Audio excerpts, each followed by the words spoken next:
Hello and welcome. It is Big Talk with Todd and Noah, presented by Xfinity 10G Network, episode number 12. Todd, it feels like I just got back from Ireland and we were doing episode 1, and now we've got only a couple of these remaining in the season. So I know this happens every year, but for whatever reason, it feels like this year has gone by extra fast. It has gone by fast. And then this past week, I don't know what was it, week 10, week 11, I'm not even sure, but it was a bizarre week, right, in terms of coaches, because we had Jim Harbaugh suspended and not on the sideline for the Michigan-Penn State game, their first true test. Didn't find out until they landed in Pennsylvania. And then after games on Saturday, I mean, imagine this. Texas A&M beats Mississippi State 51-10, and both head coaches get fired. I mean, Jimbo Fisher gets fired with a huge buyout left on his contract. And Zach Arnett, which is really, that one really perturbs me. I mean, I never like seeing coaches get fired, particularly in the season, being the son of a coach. But Zach Arnett hadn't even been there 1 year and took over under really hard circumstances, replacing Mike Leach. So that one is really puzzling and disappointing to me. And then, after the Penn State debacle on Saturday, on Monday, James Franklin fired his offensive coordinator, Mike Yurcich. So just kind of a bizarre week when it comes to some coaching moves here at the end of the season. And it was strange because for the majority of this season, we hadn't really had a lot of this, right? It feels like most years you get a couple of coaches midway through the season that end up getting fired or had been on the hot seat coming into the season. Think Herm Edwards last year, a perfect example. We really didn't have that a whole lot this year, or certainly not big names. And now, at the very end of the season, when you would expect usually just let them finish the year and then you kind of reset, but maybe trying to get a head start on recruiting, head start on the transfer portal. And I'd imagine that's what changes the decision for a lot of these ADs now is you've got to think ahead with all these guys available. Yeah, that's absolutely part of the equation. It still kind of sucks, I mean, if you're a coach and a coach's family and all that, and they understand that's part of the deal.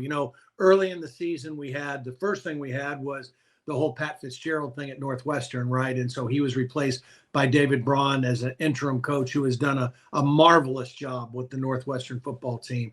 Just incredible. They won again this past week, beating Wisconsin in pretty convincing fashion. And then a couple of weeks after that, we had the Mel Tucker situation and Harlan Barnett coming in as an interim coach. But it was pretty quiet for several weeks until this past weekend. So let's just go around the nation real quick before we get to the Big Ten and start with the SEC, because everything going into the year is okay. Can Georgia continue its dominance? Is Alabama going to be the same team? And is anybody else going to realistically challenge them? And Ole Miss with Lane Kiffin. I don't think people really expected Missouri to be as good as they are, but they've obviously been a threat. You look at a variety of teams, certainly LSU after the season they had last year and Tennessee after the season they had last year. There were all these questions, and yet here we are, final 2 weeks of the regular season. We know what our SEC championship is going to be, and it's going to stick with Alabama and Georgia. We'll start with Georgia. I mean, that was as convincing a win as they could possibly get against a top 10 team in Ole Miss, and it felt like they needed it to kind of prove whatever naysayers there are, like, hey, we're still here, we're still in full force. Yeah, it's funny because Lane's done a great job, and Ole Miss is a good football team. But it's eerily similar to me to Penn State and their inability to beat Ohio State and Michigan. Ole Miss not able to beat Alabama, and they don't normally play Georgia. So it was ironic or interesting that they had them on the schedule this year. But in both cases, they just aren't physical enough. I mean, they can't stop the run. I mean, Georgia ran for 300 yards. Carson Beck threw for over 300. He's having an incredible season too, replacing Stetson Bennett. But their ability to run the football, 5 touchdowns rushing. Brock Bowers is back in the mix. He only had 3 catches for 34 yards, but he had a touchdown. And so that just bodes well for Georgia as they head towards the SEC championship matchup. And then with Alabama, we've been talking about them all year. They just get better and better. Right? And I read a couple articles that talked about this may be Nick Saban's best coaching job that he's ever had, because this was not a very good team. It was in total quarterback flux early on after the loss to Texas.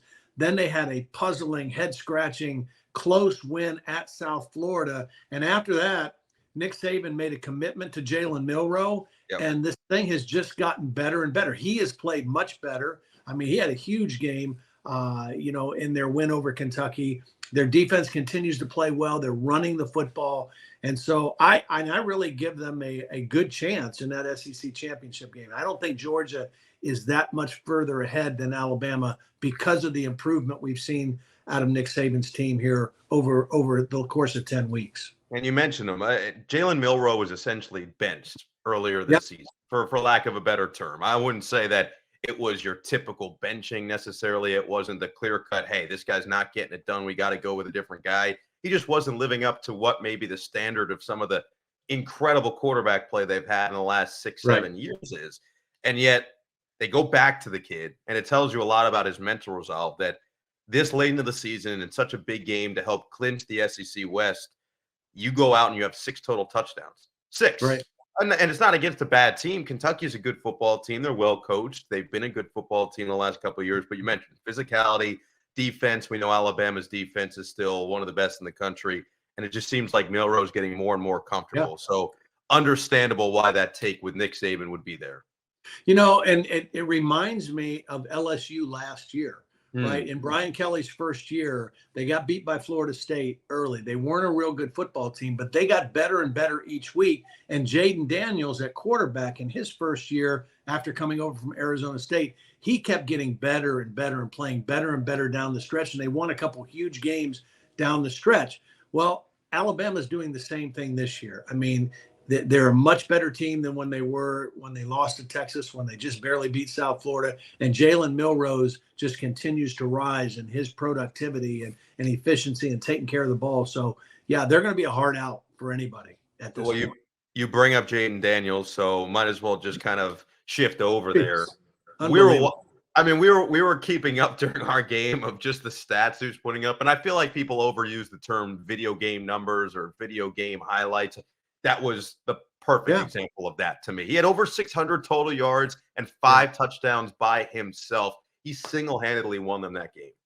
Yeah, and he has to, because their defense, for whatever reason, is atrocious this year, which is really surprising to me with all the athletes that they have. But they have to outscore people, and Jaden Daniels is having a ridiculous year. He became, with that production, with that game the other night, the first player in FBS history to ever pass for more than 350 yards and rush for over 200 yards in the same game. I mean, he can't be able to practice till about Thursday, for the amount of work that he's getting done on Saturday. But, he is, just like I've said the last couple of weeks, that Marvin Harrison is a legitimate Heisman candidate and should be in New York.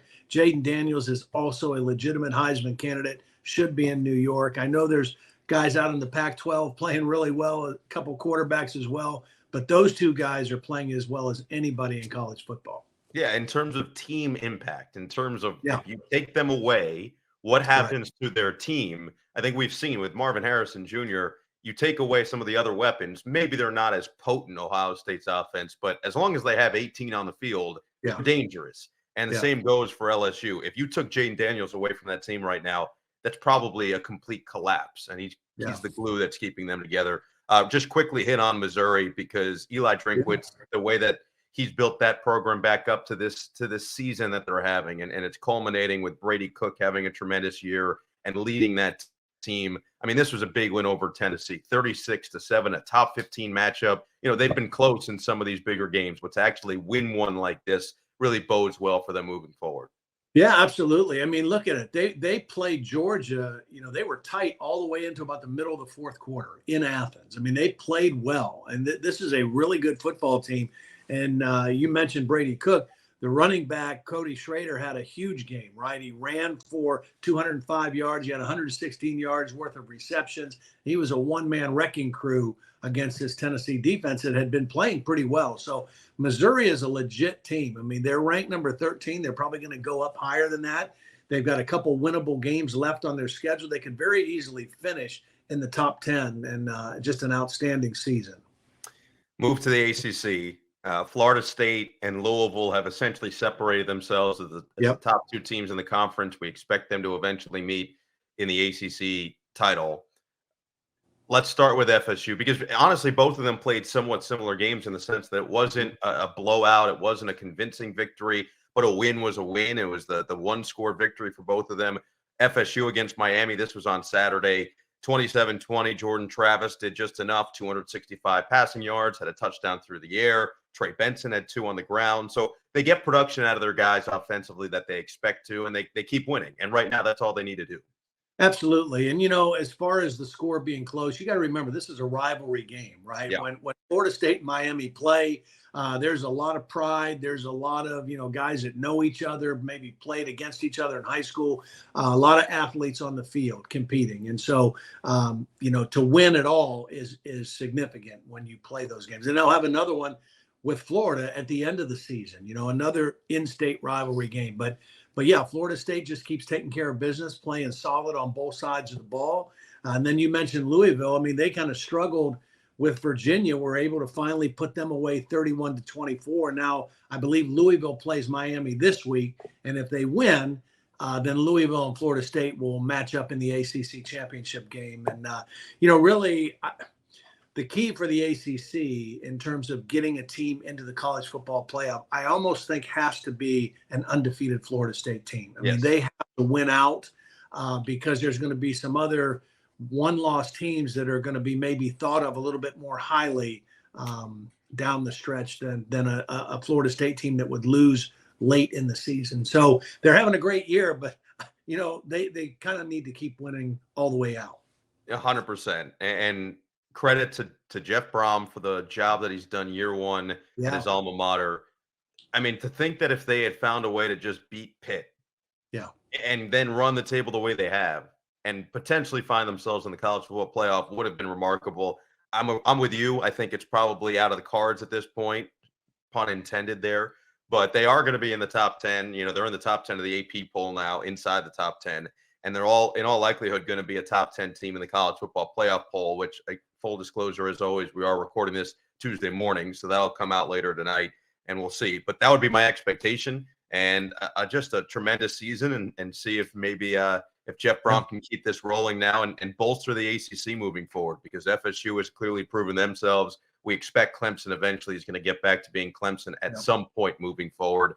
We know that some of these other teams, Duke is an up-and-comer. UNC has been pretty consistently good. Can they become great? And that was the matchup we saw this past weekend. The one of the best rivalries in college basketball, if not number one. Yeah. And there's still animosity when they play on the football field. And Duke honestly played a tremendous game. Riley Leonard's been hurt. And so to go out there without their physical and emotional leader and send this to double overtime against a team that's got arguably a top 3 NFL quarterback coming out this year, top 2 maybe, according to many experts, so to speak, and a lot of talent on the outside, a lot of skill position players, a fantastic coach on the sideline. To go out there and send this to double overtime is really impressive from Duke, but UNC outlasts them when it's all said and done.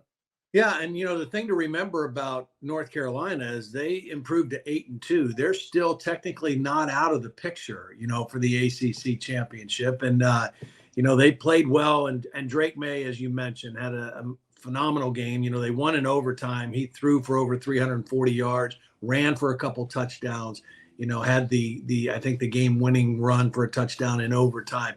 And it's I think it's important to remember too, because we talked about Marvin Harrison. We talked about Jaden Daniels. We talked about and have talked about, everybody's talking about Michael Penix Jr. and Bo Nix and Caleb Williams, although he's kind of dropped off a little bit. But Drake Maye has also continued to play outstanding football. And I don't think he gets the same notoriety as those other guys do, even though he's probably going to be drafted higher than any of them, except for possibly Caleb Williams. So he's having a great season as well. Someone, I saw a tweet, I think it was this week, he had one play where he was scrambling, and right as he was getting hit, he kind of flicked the ball into the end zone for a touchdown. And someone said he's the Luka Doncic of football. And it kind of fits because it's a lot of improv. It's a lot of just figure it out on the fly, but he's got so much talent, so much natural arm talent to him. Yeah. And the decision-making seems like it keeps getting better and better and better. Not that it was ever bad, but he's just getting more and more comfortable. So I'm excited to see him at the next level because I do think he has a chance to be really special. As does Michael. The guy that he reminds me of at that next level, body type, athleticism, arm talent, is Justin Herbert. I just see him as a similar kind of player. Able to make throws off platform, but also really good just standing in the pocket and driving the football down the field. That's who he reminds me of, similar in the style of play. I will say Justin Herbert in person might throw the most beautiful ball I've ever seen. It just flies off his hand so naturally. And Drake Maye, to your point, is right there with him. So as mentioned, excited to see what he looks like at the next level, because we've had now a chance to see some quarterbacks, and CJ Stroud is the most recent one of these young quarterbacks that's already exploding onto the scene. And honestly, realistically, has entered himself into the NFL MVP conversation, which is pretty impressive from a rookie. Michael Penix Jr., I think, might be the same age as him, or maybe even older than him. Right. Yet he's still dominating the college scene. Washington stays undefeated, and that was a gritty win over Utah. Especially, I don't want to get on Alfonso Tupatala all too much, but I just want to say this. I vividly remember, and myself and Matt Lamb, our producer, were talking some fantasy football before we started this. I vividly remember when I was younger, Deshaun Jackson being on a fantasy football team I had and streaking untouched to the end zone and then flipping the ball behind him at the half-yard line before he scored. And I vividly remember being irate because I lost that fantasy game by maybe 3 points, and that would have won me the game. I feel like we've seen this happen too many times for it to happen again, right? One time is too many times, right? I mean, it is a catastrophic mistake. Yes. And it's absolutely, completely 100% unavoidable. I mean, just, wait till you hit the end line instead of the goal line to flip the ball or throw the ball or spin the ball, whatever you want to do. But don't even risk that. I mean, it happens way too often. Way too often. More than it should. Again, don't want to bag on the kid, but I just needed to get that off my chest because I watched that replay and I'm like, there's no chance. There's no chance. And sure enough, and the way that it just died on the 1 yard line was too perfect. Yeah. Anyway, Washington overcomes that. They get the victory 35-28 over a tough and we know hard-nosed football team in Utah. So, and by the way, the weather in this game, the wind was off the chart. So for Michael Penix to still go out there and throw for 332 showcases his arm strength more than anything else and the leadership skills to keep the team unbeaten. Yeah, I think their offense the last couple of weeks has kind of regrouped and become more explosive again. They had a couple of weeks there where they weren't firing on all cylinders, but their defense was playing good. So I think that they are back. The problem is their road is hard. I mean, they go to Oregon State next week, and Corvallis is a hard place to go win. And Oregon State's good. I mean, they're 8-2. They're playing really good football. They just crushed Stanford this past weekend by almost 50 points. So that will be a very tough challenge for the Washington Huskies next weekend. Oregon State in the last AP poll is number 10, and rightfully so. Well-deserved ranking for the way that they play. They play complementary football right now. They're just playing really, really smart, really good football. And then, look, you get through that path. Obviously, you've got to win this game this week, and you've got to finish out strong in week 13 and then get yourself to the Pac-12 championship game. And you do all of that, you got to face Oregon in all likelihood. And Oregon, USC was coming off of obviously giving up over 100 points in their previous 2 games, and they fire Alex Grinch. And they didn't give up what maybe some expected to Oregon, another 50 spot. But Oregon does what they do. Bo Nix had over 400 yards, and they win 36-27. And it just feels like if Oregon handles their business with the way that they have played for the majority of the season and wins that rematch in the Pac-12 championship, I'm looking at all the one-loss team potential situations. To me, they have one of the strongest cases of any of them just because of the strength of schedule they've had to play out west. Absolutely. And, you talked about the age and maturity of Michael Penix Jr. Yeah. Bo Nix might even be older than Michael Penix Jr., but those two guys just continue to be great leaders, very, very productive. I think the coolest thing or the best thing for Oregon, too, is just how adamant and forceful Dan Lanning has been in the aftermath of Jimbo Fisher being fired, saying that he has no interest in going anywhere else, coaching anywhere else. He's very happy at Oregon. He's compensated well. He's got unfinished business there. And that's got to be a real boost of confidence to that team as well, because he is a good fit there. And they are a really complete football team that I think has gotten better since that loss, that very close loss to Washington earlier in the season. Let's just real quick go through the Big 12. Mostly just want to hit on Texas here because they hold on against TCU 29-26. Quinn Ewers back in there with over 300 yards and a touchdown. TCU put up 20 in the fourth quarter. And it's similar. It's a similar situation with Texas as it was for Oregon, although the problem now for them becomes if Oklahoma falters the way that they had with the 2 losses, right?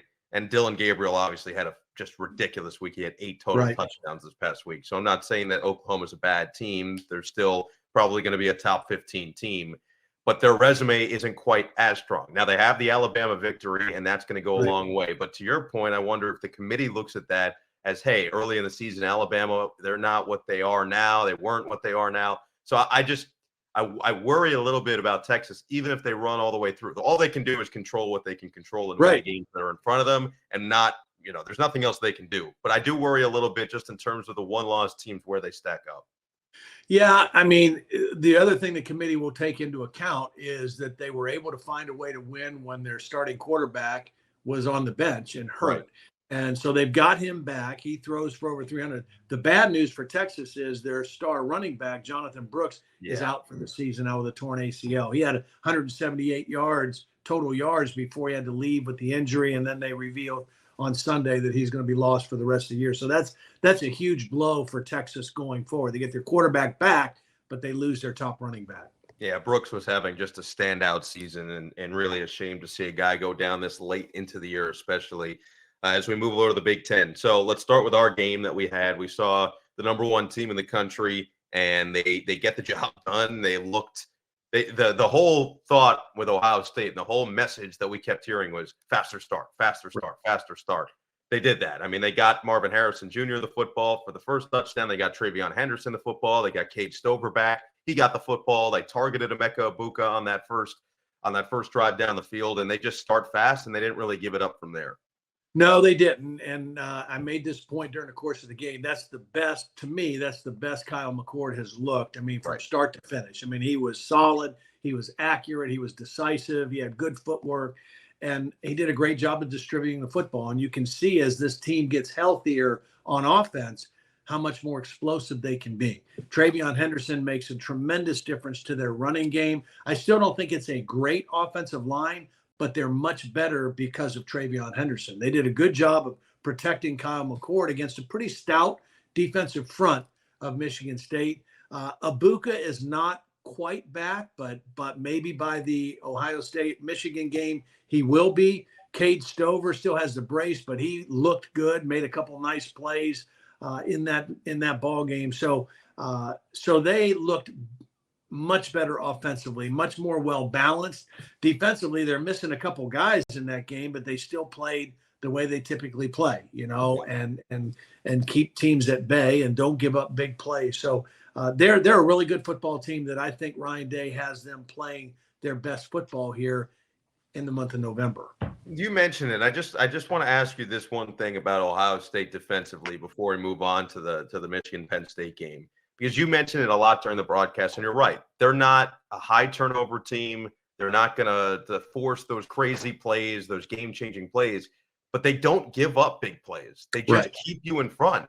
And I'm curious in a game like Michigan, which, again, we're all looking towards next week more than anything because of how much meaning it's going to have, again, based on where these two teams are. But in a game like that, or a game that you could be in the college football playoff, do you need more of those type of game-breaking, game-changing, momentum-shifting plays that they don't quite get as much as some of the other top teams?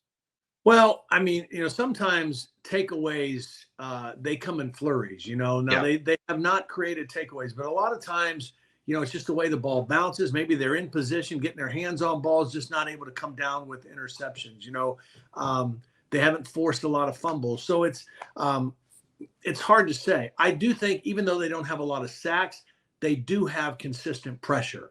It's not like the quarterbacks that they're facing are very comfortable in the pocket because they're only completing 49% of their passes against this defense. So they're getting pressure. They've got good coverage. All three levels of the defense are in sync and playing coordinated. So they don't have the sacks, but they do have the pressures. They don't have the picks or the fumbles, but they are preventing big plays. And that's, at the end of the day, explosive plays and turnovers are what kind of change games. So they don't have the turnovers or the takeaways, but they are eliminating and holding to a minimum the big plays. And really, that's the secret to Iowa's success too. I mean, No their doubt. defense is kind of a bend but don't break, but they don't give up big plays. And they just force you to earn everything that you get. It's been really impressive to watch. Everybody in that Ohio State defense it seems like they do their job perfectly every single play. And everybody knows their role and everybody knows where everyone else is supposed to be. And that's a credit to Jim Knowles in year 2 and kind of installing that system the right way and the leaders that they have. And even you mentioned not having some big names. Tommy Eichenberg, maybe the biggest one that they didn't have last week, their captain, middle linebacker. And yet Cody Simon steps in and he plays perfectly in his absence. So they do have two starting safeties. They're out. Correct. They're two starting safeties who both have been having really good years. Josh Proctor and Lathan Ransom have been playing really, really good. So, they're a very impressive football team right now. Yeah, and so they might not have the depth, the sheer depth numbers that a Michigan has defensively, but they still have guys. And even when one guy goes down, they still have guys to spell them. So it'll be interesting. Obviously, we're all looking towards that game, and the reason we're looking towards that game is because of what Michigan did this past week. And you brought it up off the top. No Jim Harbaugh on the sideline. He was notified less than 24 hours before kickoff of Michigan and Penn State from Happy Valley. And this was just, Sharon Moore takes over, and the play calling was remarkable in this game because J.J. McCarthy goes 7 of 8 in the first half. I mean, he is efficient as ever. Now, he's not throwing for big numbers. He's not throwing touchdowns or anything like that. He does not throw a single pass in the second half. And we've been saying all season, well, the big reason that this team's better than they were last year is because J.J. McCarthy is better. And what did they do? They just pounded the football with Blake Corum and Donovan Edwards right down the throat of Penn State's defense. And I'm not saying Penn State's defense played poorly because they didn't. But Michigan wins the game 24-15, and they get back to their bread and butter a little bit. Yeah, I have to correct you on one thing. JJ did attempt one pass in the second half, but it drew a defensive pass interference penalty, so it didn't count as an attempt. Right? Unofficial pass attempt. But 32 consecutive runs, right? And what happened was, and it was really a smart decision by Sharon Moore because he knew two things. He could feel two things. Number one, Chop Robinson was back for Penn State, and the strength of Penn State's defense are their edge rushers. They're not as big or physical on the inside, but they're outstanding. They have speed and length and quickness, and they can really rush the passer. And so the first couple possessions, when it got to third down, they got after J.J. McCarthy and one time sacked him, one time forced a throwaway. And Sharon Moore said, okay, enough of this. We're going to bring in not one, but two extra offensive linemen. One of them, Trente Jones, wearing number 93. And then they bring in the other offensive tackle, the other transfer from Stanford, and they line up and just play bully ball. And they give the ball to Blake Corum, and they give the ball to Donovan Edwards. And a couple times, J.J. McCarthy keeps it. And they just punished Penn State, and they had not had the big running numbers this year the way they had in the past. Remember, this team ran for 418 yards against Penn State last year in Ann Arbor. So they didn't get that. They only got 227 this time. But the game was never in doubt because the other thing Sharon Moore knew was our defense, they're not going to score on our defense. Our defense has them locked down, and their offense is not doing anything against us. And so we can afford to have this kind of an offensive game plan, run it, shorten the game. And as soon as they got it up to 2 scores after a failed fourth down conversion in their own territory, and Blake Corum scored on the next play, the game was over. Yeah. It's so interesting. And obviously then everyone got to see Sharon Moore, the emotion after the game, and just kind of, I think, unleashing a lot of what has gone on the last couple of weeks and the built up stuff from all of the outside noise. But more than anything, Michigan wins the game. And again, it might not be dominant like they've won some of these other games, but you're playing against a team that rightfully was a top 10 team coming into the game. And the game plan was indicative of, I guess, what happened. And then you brought it up with all of us. The way that Blake Corum's face looked Yeah. after the Big game. gash, big gash above the bridge of his nose. Exactly, like in between his eyebrows, and it just blood rushing down his face. That was perfect. It was a perfect microcosm, probably for their team, but certainly for how they played that football game of, hey, we're just going to be tough and we're just going to find our way through it. And it feels like that's what they're planning to do now, especially if Jim Harbaugh's appeal, which doesn't feel likely it's going to get looked at or taken or anything. If Jim Harbaugh is not going to coach these last two games, and certainly, again, we're looking towards that final game against Ohio State, that's the mentality this team is going to come up with. Yeah, and there's a couple things to keep in mind here. First of all, I mean the post game by Sharon Moore and Blake Corum. I mean it was raw emotion, right? Yes. That was a strange set of circumstances. I mean they didn't find out what this decision was going to be until they got to Penn State, and they weren't informed directly by the league. They found out with social media posts about it, which is weird in and of itself. So they got to make the decision, of what they're going to do. I'm sure they had talked about it during the week, because my sense was Jim kind of knew something might be coming. So I'm sure they had the plan in place early that Sharon Moore would be in charge and they would go forward this way. The other thing is, Michigan is not a villain here, right? I mean, they did something wrong. Right. They broke a rule. Nobody's denying at Michigan that they broke a rule. They don't like that the commissioner went forward without waiting for the NCAA and due process. Nobody's, trying to cover up that they didn't break a rule, that Connor Stallions didn't do something against NCAA rules. So they're kind of getting, I mean, to get some kind of punishment, they earned that, but the way it's gone about, I think this team has become even more galvanized. And we've had a couple of their games, and we talked about this. This is as close of a team and a genuinely unselfish team, unlike many that I've ever seen. I mean, think of it this way. You mentioned J.J. McCarthy was 7 for 8. How many legitimate Heisman Trophy candidates would be okay throwing the ball 8 times in a top 10 marquee matchup and handing the ball off 32 consecutive times? Yeah. I mean, seriously. I mean, and he was as jubilant after the game as anybody could be, right? So their unselfishness on this team is legitimate. I think this brings them together. But I will say this, and a lot of people say, well, not having Jim Harbaugh on the sideline is not that big a deal. I mean, he gets to coach during the week, and it doesn't punish the players. I beg to differ. I think it is a big deal not having your head coach. I think that punishes the players, not having your head coach, especially one who is a forceful personality like Jim Harbaugh. You've got decisions that have to be made, and whether to go for it on 4th down, whether to punt, those kind of decisions that a head coach, that's his responsibility, clock management, those kind of things. I mean, here's Sharon Moore. Sharon Moore is not only in his first year as a play caller, he's also the acting head coach yesterday, and he's the offensive line coach still. So, offensive line coaches want to meet with those guys in between possessions, and he wants to talk to them, but he's got to stay on the headset because the defense is on the field, and he's the acting head coach. So it does make a difference not having your head coach on the field and on the sideline, but we'll see what happens over the next 2 weeks.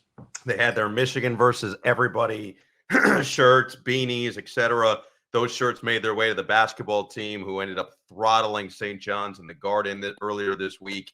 And then you've got the football team showing up with Jim Harbaugh to the hockey game, and the crowd just going nuts and applauding. So it's an interesting story, and honestly, it's probably good for college football. It creates even more intrigue to a season that already had a lot of parity. So going to be fun to watch that last really stretch run here, final 2 weeks of the regular season.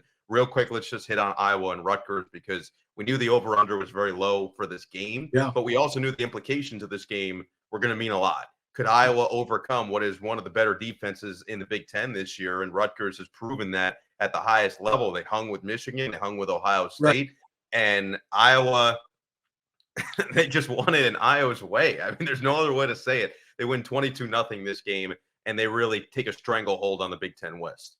Yeah, and I'll tell you what, this was an impressive win for Iowa, because I really thought Rutgers had a chance to go in there because, Iowa had not shown much in their passing game, and I thought Rutgers' defense was solid. I thought they could run the football. Deacon Hill threw for 232 yards. Offensively, they didn't score over 25 points. They only had 22, but they gained over 400 yards of offense. But most impressively, their defense held Rutgers to 127 total yards and only 34 yards rushing. Now, this is the same Rutgers running attack that last week against Ohio State gained 232 yards rushing. Okay.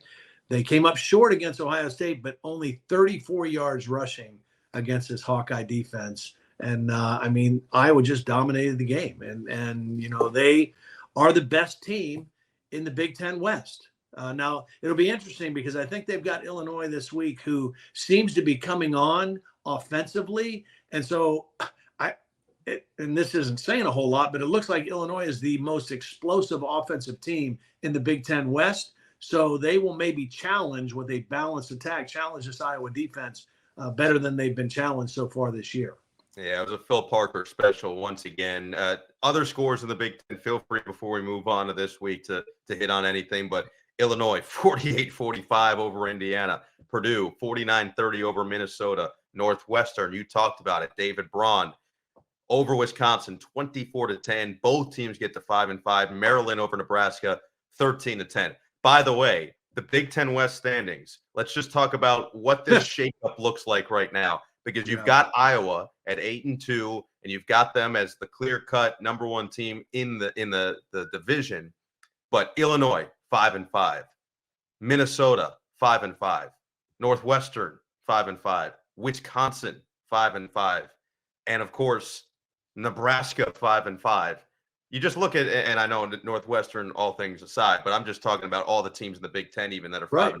But the Big Ten West, I mean, it's everybody but Purdue and Iowa are 5-5 and have the same in-conference record. It's actually remarkable, the gridlock kind of in the middle of that division. Yeah, and really, it's interesting because Nebraska had it going pretty good, right? They had won 3 games in a row. It looked like they were easily going to be bowl eligible for the first time in 6 years, and then all of a sudden, they lose 2 games in a row. And the bugaboo for Nebraska all year has been turnovers. They have 27 turnovers in 10 games, which is the most in all of the FBS. So it's really, really hard to win when you don't take care of the football. And it started in the very first game they played against Minnesota. Turnovers, they had the game won. Turnovers let Minnesota back in the game. And they had multiple turnovers when they lost to Colorado, and that trend has just not stopped for them. So they've got a big game now coming up at Wisconsin. And Wisconsin, when we saw them against Ohio State, even though they didn't win, we thought, okay, it's a pretty good team. Now Braylon Allen got hurt. He's a big part of what they do. And so hoping he could get back. Tanner Mordecai comes back at quarterback this past week. And they just stink the place up. And again, not taking anything away from Northwestern, but Northwestern scored on their first 3 possessions. They led 24-3 at halftime in Madison. I mean, that's a head scratcher for me, because I think Wisconsin now has lost 3 games in a row. And, it's the opposite of an Ohio State team playing their best game and their best football in November. Wisconsin seems to be regressing at this point in the season. So before we move on to this week's matchups, I just want to say 2 things. One, I just want to reiterate how great of a job David Braun has done. Considering the circumstance of that situation, considering what he walked into, what he thought he was going to be doing when he first got there. I mean, this is a guy, it's different when an interim head coach like Harlan Barnett, right, was there. He was around the guys. He was familiar with the team. David Braun walked into a situation thinking he was going to be a coordinator, had never been around the team, and then within, 2 months was thrust into the head coaching job amidst major scandal and major controversy, and has that team 1 win away from bowl eligibility. So I just think that we deserve to give him that credit. I mean, this is a team, and I love Pat Fitzgerald. I mean, I really do. I mean, he's always was one of my favorite guys to deal with, and to talk to, and just, he seemed like the perfect fit for Northwestern because he played there. He understood the culture, understood the academic requirements, understood all of it, right? But the last 2 years under Pat, they were 4-20. This team was 1-11 last year. So, I mean, this is the same guys, because Northwestern's not a team that's going to be able to go out and take advantage of the transfer portal. The academic requirements are too difficult. So David Braun took over a program with players that he didn't recruit, and he has done a remarkable job. And I think, and I don't know, I'm sure that this guy has helped him, and maybe we brought this up on the podcast before, but, somewhere early in the season, he made the decision to bring Skip Holtz on as kind of a mentor and kind of an associate head coach, just kind of being there to help. David Braun had never even been a Division I assistant coach. I mean, he was a coordinator at North Dakota State. This was his big step up to come to the Big Ten and be a defensive coordinator. And then he was thrust into the head coaching job. So it's probably a really smart move of his to bring Skip Holtz in, who had a nice track record as a head coach and has won at different places, to just kind of bring some stability and some wisdom to him as he leads his team. Because David Braun wanted to continue to be a defensive play caller. He didn't want to change that up this late in the game. And so, kudos to both those guys. So, and I got one other point to make, then we're going to move on to the games for this week, because I know that we've got limited time here. But we talked about all these coaches getting fired. We talked about coaches losing their positions. At some point, Northwestern's got to give this guy the job, or at least offer this guy the job. I mean, the fact that he hasn't had that interim tag removed is crazy to me, considering what's gone on this year. Yeah, I would agree with that because, again, like I just mentioned, Northwestern is not like most other schools, because they aren't going to have the same impact with the transfer portal. They're not going to have the same impact with NIL. I mean, you've got to recruit differently, and kids that want to come to that kind of an academic institution and still play Big Ten football, so it's not going to ever be easy there. And so what he's done to me would be, I mean, his resume is pretty impressive, and I think he would only get more and more comfortable if he was named the head coach because, I just think he's done enough. I agree with you. In my opinion, he's done enough to earn that. It'll be interesting to see what comes of, Boise State fired their coach as well, but Texas A&M is the job that everybody's going to be talking about. The one name that I would think about in that case is Mike Elko, just because Mike Elko was a defensive coordinator at Texas A&M and did a great job there before taking the head coaching job at Duke. So, and Duke is a similar place to me like Northwestern, high academics. You're not going to have the same advantages although they did do a great job with the transfer portal at Duke. I mean, he brought some dudes in, particularly on that defensive side of the ball. So, but it's hard to sustain long-term success, I think, at either one of those kind of places. And Texas A&M, look, with their resources and facilities and fan base and all recruiting, all of that, they should be a dominant program. And it's almost inexplicable to me why that has not taken place, why they haven't been that. And, and it's going to get more challenging now with Texas going into the SEC, and their other school in state being in the same conference now. And Texas seems to be going in that upward direction, and Texas A&M is kind of stuck in neutral right now. I'm going to save my other rant for the end of the show. I just decided. I think it's the perfect way to finish out the show. So let's just get to the games for this week. Let's start with Michigan again at Maryland. Maryland gets back in the win column. They get to bowl eligibility after the 4 consecutive losses. And Michigan, obviously, with the big win last week against Penn State. This is noon on Fox, and this just feels like, hey, Michigan, you got to handle your business. You got to get to that Ohio State game unscathed. You got to get there healthy and make sure that everybody gets to see what we've been waiting to see really in the Big Ten all season. Yeah, and Maryland, funny team because we saw them early in the year twice, and when I watched them play Ohio State, I thought this is a really good football team. And Mike Loxley felt like their team was in a position to finally compete for the Big Ten East.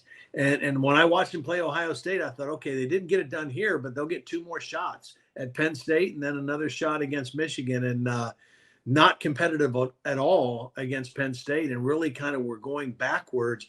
And they got it turned around with a win last week, which I'm sure was great for their home morale and confidence. But now they get another big boy coming in, and in all likelihood, no Jim Harbaugh again.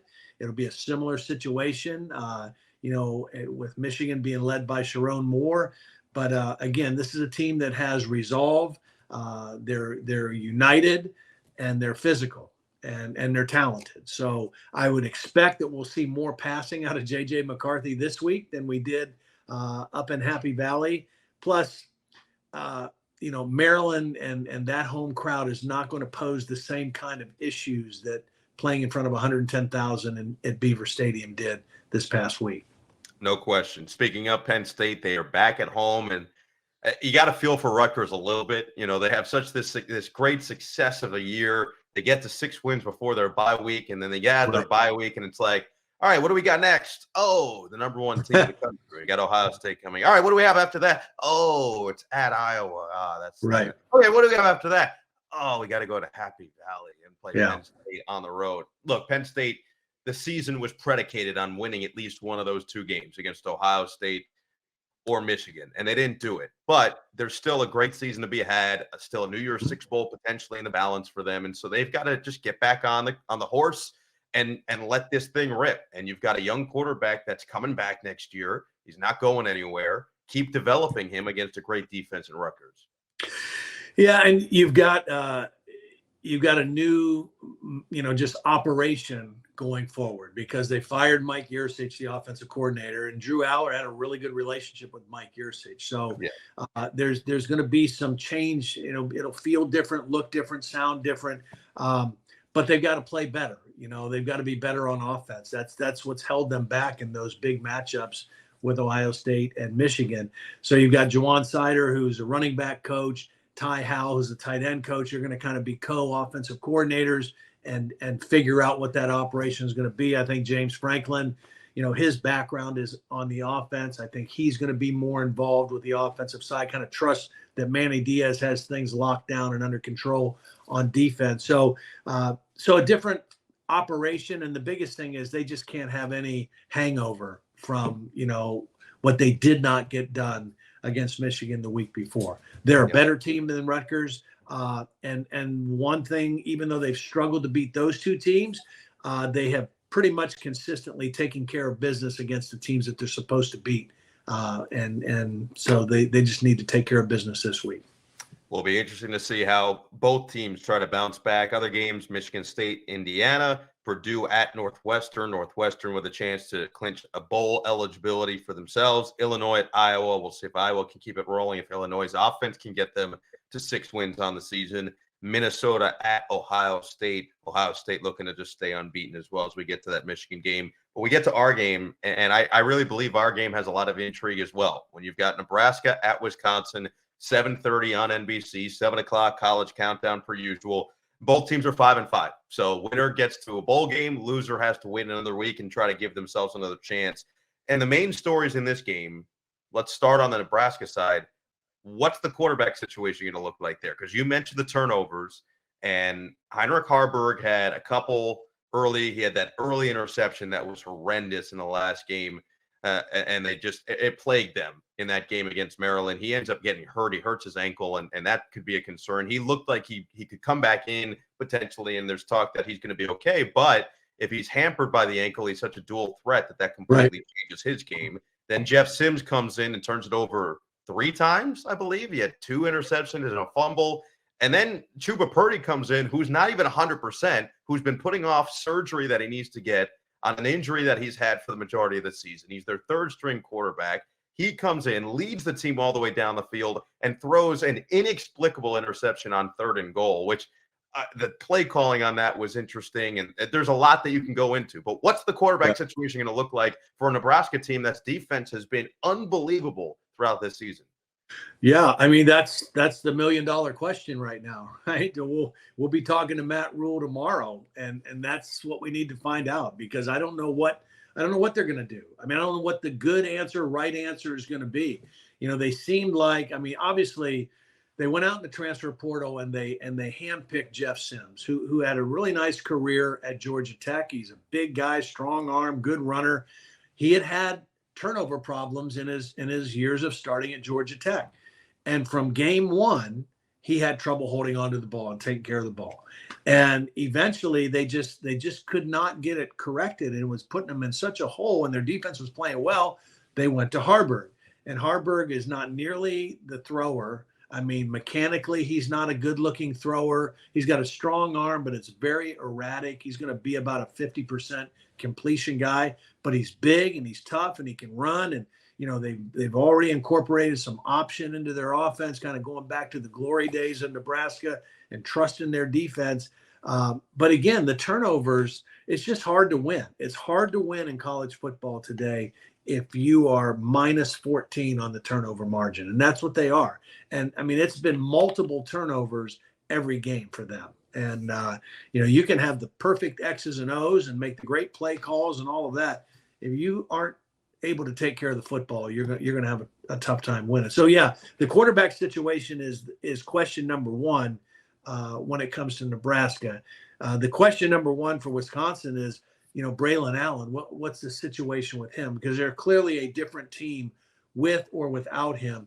He came back after missing a couple games. He only had 3 carries, and then he sat out the rest of the game. So I don't know if he's not able to play, if he is able to play. Again, we'll find that out when we get to Madison. But that's a big difference and a big factor for them. If he's healthy and if he can play, they already got Tanner Mordecai back, who had good numbers, just couldn't get him in the end zone, until there were 11 seconds left in the game. But they do need to be able to run the football and have balance, and Braylon Allen makes them a better football team. And, of course, missing Ches Malusi, who's out for the year. That was an injury occurred about midway through the season. And you feel like if at least they had him, you can rely on him. Don't have that. So they definitely need Braylon Allen back. This is going to be a fascinating game for so many reasons. 2 first-year head coaches with their programs, respectively. Of course, not first-year head coaches all around. But Matt Rule's done an outstanding job of building back up Nebraska within the quick period. Todd's prediction of bowl eligibility for the Huskers is in the balance here. If they can win one of the final two. Balance now, yeah. They looked really good a couple weeks ago. I don't know. Yeah. Yeah. They got to win one of these final 2. As for Luke Fickell's first year in Madison, I think it's a little unfair to say that it's been such a disappointment. You can say that because of a lot of the expectation that he brought and certainly the talent that they had. But you lose your starting quarterback when they lost their starting quarterback. They were playing good football. They were 5-2 before all of this, and they've lost 3 in a row. So there's that. You lose Ches Malusi. Braylon Allen's been in and out of the lineup. I think you've got to give a little bit of the grace period here. And then there's been a lot of comments from Luke Fickell and Hunter Waller, their star safety. So a lot of storylines, and we're going to be able to tell you all of those storylines come Saturday. Make sure you tune in. 7:30 kick, 7 o'clock college countdown, and bowl eligibility on the line between Nebraska and Wisconsin as we get to our Xfinity big connections on and off the field. And that goes right back to this game. They're playing for the Freedom Trophy. Nebraska and Wisconsin trophy was created back in 2014 to pay tribute to our nation's veterans. So a week after Veterans Day, really excellent timing. It is made of bronze, features images of both teams' football stadiums, half of it Memorial, half of it Camp Randall. There's a great look at it right there. I'm going to be honest. I just think that anytime you get to play for a trophy, even if it doesn't mean a whole lot in standings or it doesn't mean a whole lot in overall, I don't know, glory, whatever, it's special. It means something to those players. And you can always see it after a game when they get to hoist that trophy into the air. And so I'm always a fan of that. Any more trophies we can add, give it to me. That one's impressive. I'm not going to lie. That's a nice looking trophy. I mean, I like all those, whether it's the pig they hold up or the axe, I mean, it's pretty fun to see. So, yeah. So we'll be there again, both teams 5-5. So we'll see who can find a way. Wisconsin leads the all-time matchup 12-4. That includes winning every single meeting since 2014. Nebraska won the regular season matchup back in 2012. Wisconsin then won the Big Ten championship that same year. All right, let's go to our Xfinity 10G fan questions from Columbus. Let's go to our first question of the day. I'm Maddie. I'm from Maryland. Were you cold at the game? Maryland Maddie asking the big ones. All right, Todd, Yeah. I'm going to say that I was okay. Now, I can't speak for everybody in our booth. I do know that your spotter, Ryan, was wearing shorts, I believe, again, because he Yeah, wears always. shorts every Always. single week, which Yeah. I feel is a little bit concerning. That's odd behavior. And I would also say that our stage manager, Lexi, was freezing. So it was She a looked wide cold. variety. Yeah. Yeah, wide variety of different feels. I was totally good. I felt okay. I felt okay. My feet were a little bit cold. That Yeah. was about it. And then obviously, whatever we have is nothing compared to Catherine Tappan down Yes.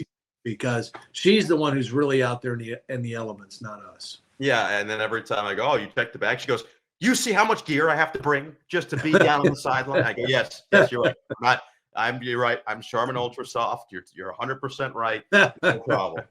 All right, question number 2. Hi, I'm Paisley and I'm from Indy. And what's your favorite part of the game? Paisley from Indy, favorite part of the game. I mean, you've called a lot of them, Todd, so you've gotten a chance to see different vibes, different feels. What's your favorite part of the game? My favorite part of the game might be halftime when I get to eat Uncrustables. I mean, I'm a big fan of Uncrustables at halftime. So I mean, look, I love the stadiums. I just love the whole college atmosphere. The bands, Ohio State's band was phenomenal. So good. I mean, the script Ohio and the dotting of the I. I mean, I just love it. I just love how, the bands in the Big Ten they're so precise in their march and their step and their, everything. It's pretty cool to watch. I love the band gets me revved up before the game. Yeah, I also enjoy I would say the best part of the game is the run out, right? The anticipation of the run out of the home team, and you get that roar of the crowd, especially in an amped up environment, and just kind of let it breathe and enjoy it. But other than that, I would say for me, dancing to the pregame music in the booth, that's a go-to for me. I'm a fan of you and Ty Guy doing the dance. Yeah. Ty Guy and I we get dancing. You can't stop us. There's nothing you can do. It's not footloose territory. We go all in and we just make it happen. So that's definitely high on the list. All right, third and final question for this week is. Hi guys, my name's Hunter Armstrong from Dover, Ohio. And Noah, what was it like having a night game in Columbus? Wow, Olympian asking a question. That's big time stuff. All right, Hunter. So the answer for me, I think Todd kind of hit on it. First of all, it was amazing to be in Columbus, a night game there. I got to do the double duty this past week, which was even more fun, doing the basketball game on Friday against Texas A&M in what was a really tight and a good environment of a game over there at the Schottenstein Center, and then to do the football game Saturday night at the Shoe. It was my first time at the Shoe anyway, and to be there and to feel it and to see it at night under the lights was special, with the #1 team in the country playing in front of their fans. And then Todd, what you mentioned, I thought the script Ohio. I don't normally take pictures or videos of anything once we're on headset. When I'm on headset, it's time for the game, right? I'm not really going to be focused on much other than the game and answering random texts of people that are telling me random stuff that's happening. And hey, fix your tie. But aside from all that, it's the game. And so that was the first time, or one of the very few times, that I really took my phone out to actually document it, because I thought it was pretty special. So that was cool. Yeah. Yeah, that is cool. I mean, one of the things for me that I'm so thankful. I mean, normally during the national anthem, I just kind of take, a time and I'm just kind of quietly reflective, and I just feel like it's such a privilege to be able to do what we do and to be in those kind of venues, I mean, to sit there and to look around, it's a packed horseshoe and it's a beautiful night and all the colors, and the stadium is all lit up and looks great, and we've gotten this year, we did it here. We've been to Ann Arbor, we've been to Kinnick, we've been to Beaver Stadium. It's so much fun, and it's such a privilege to do games in those kind of venues when it's a packed house and it's all lit up for a big Saturday night game. So I'm just very thankful for that. Yeah, excellent question from an Olympic gold medalist swimmer. And we appreciate all the questions as always. We are excited to see what we get this week as we go back to Madison. All right, I just want to say my one final rant, and feel free to jump in on this. I think it's ridiculous that James Madison is not going to be postseason eligible this year. Yeah. I think it is absolutely and utterly ridiculous. They are 10-0 now on the season. They are in the top 20 and climbing in the AP poll. They just beat UConn, and albeit it's UConn, I understand, 44-6. This is a team that all they have done since entering the FBS single A era of their football program is win games, and they don't even get rewarded for it. And last week, the school wrote a letter to the NCAA basically pleading them, hey, we're up for potentially a New Year's Six Bowl, which they are because they are undefeated. And if they remain undefeated and run the table the way that they have for the majority of the year, they're at least in the conversation for one. That's a big deal to a school of James Madison's magnitude. That's a big deal to a program that's still in their infant stages and building, and for recruiting and for transfer and everything that goes with it. And for them not to benefit off of it for this weird 2-year probation rule just seems silly to me. So that's my rant. I just want to get that out there. No, I would agree with that, especially when you consider that every year with the plethora of bowl games that there are in college football, they're always scrambling and struggling to find enough teams that either have won enough games or qualify, and here's a team that deserves to play in a bowl game. They deserve a postseason reward. No question. I think Liberty's still undefeated too, right? Aren't they still undefeated? They're another team that should be playing in a nice bowl game. It's a good football team. So, yeah, I agree with you. I think the NCAA should acquiesce on this one a little bit and make an exception to the rule. The last thing I want to say before we sign off is I mentioned about Illinois going to Iowa and having maybe the most explosive offense in the Big Ten West. I just want to tip my cap to John Paddock, who is the backup quarterback at Illinois. He came in and took the place of Luke Altmaier, and all he did against Indiana was throw for 507 yards and 4 touchdowns. And Reggie Love ran for 140. Isaiah Williams, who we knew is, he's their most dynamic playmaker, now catches 200 yards and 2 touchdowns. But the backup quarterback coming in and throwing for over 500 against a Big Ten opponent in Indiana. I don't know.